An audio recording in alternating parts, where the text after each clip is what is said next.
Ryan Barish here at Central Broward Regional Park. The New York Magpies have just knocked off the North Carolina Tigers. Captain Mike Murphy, first head out of the season, pretty positive. Yeah, it was a great turnout for the boys. They really showed up to play. Despite the heat, we got a lot of the footy. Andy Brennan coming back after a year off, kicked a bunch of goals, and Marcus off after a great Nationals, is just keeping it rolling. So I think it was a good first turn to knock the rust off, and want to get better from here.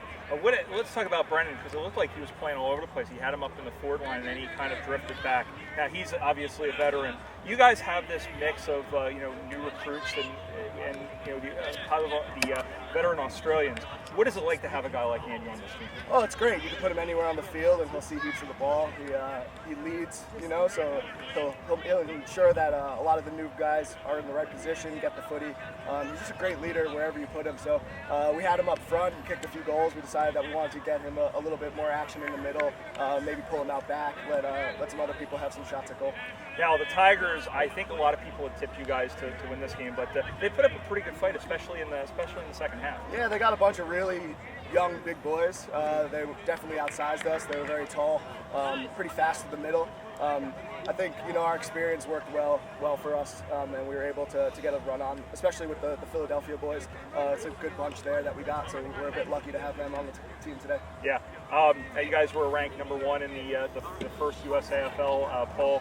I don't think there was much of a surprise. I think it would have been a surprise, obviously, if it wasn't there. But talk about that. I mean, obviously you guys have the target on your back. It's a long season. Yeah. Besides win, I think it's easy to just say go out and win, but what do you guys have to do to stay there? Well, I think we need to work on our brand of footy and just keep on doing what we've been doing. We have a pretty good formula that worked for us last year. I think if we continue to grow on what we did last year, we'll be in the top. But there are a lot of good teams. And Nationals, it's always, who knows who's going to come up. Austin is going to be very difficult to knock off. So, they're going to have a strong showing. LA's strong, and I think they'll be probably coming up into Div 1. So we just need to keep on doing what we're doing, keep up our defensive pressure, play like we played last year, and keep the ball rolling, and it should be pretty positive for us in the end. One last question. Talk about this ground. It's a beautiful ground. What was it like playing out there? Oh, it's beautiful. The grounds are perfect. I mean, the weather is a little warm, but when the cloud cover, it's beautiful. Even a lot of the Australians are saying this is the nicest pitch they've ever played on, and they've grown up in Victoria, so it's great. It's great to be out here, to have fixed poles, and a grandstand. It's good. It's good. All right. Well, best of luck. Best of luck the rest of the day and the rest of the season, man. Thank you. Take care. Yeah.